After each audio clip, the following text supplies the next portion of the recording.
Hi guys, அஸ்ஸலாமு அலைக்கும். காலைல 4 மணிக்கெலாம் வந்துச்சு. 4 நாளைக்கு முன்னாடி வச்ச குழம்பு எடுத்து சூடு பண்ணி சாப்பிட ஆரம்பிச்சாச்சு. சாப்பிட்டு முடிக்கிறதுக்குள்ள மணி ஆயிடுச்சு. அதோட நீயத்தை வச்சுட்டு தொழுவ வந்தாச்சு. ஃபஜரை தொழுதுட்டு கொஞ்சம் நேரம் தூங்கி எழுந்தோன்னே 8:30 ஆயிடுச்சு. அதோட ஸ்கூலுக்கு கிளம்பி வந்தாச்சு. ஸ்கூலில் இறக்கிட்டு வந்தானே அடுத்த வேலை வாட்ஸ்அப்பில் ஃபோட்டோ அனுப்பி போய் வாங்கிட்டு வா அப்படின்னாங்க.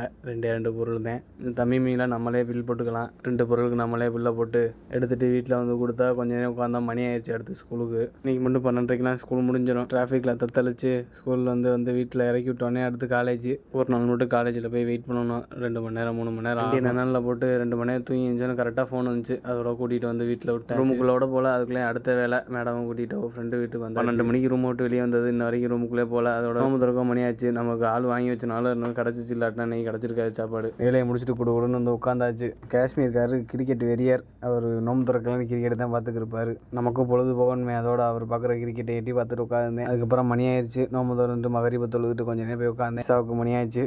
ரூமில் செஞ்சுட்டு இசாவை தொழுவ கிளம்பியாச்சு. ஒரு வாரம் எப்படி ஓடிச்சுனே தெரியல. போன வாரம் நேரம் திராவியை தொழுதுக்கிட்டு தான். இப்போ 8வது திராவியை ஆகிப்போச்சு.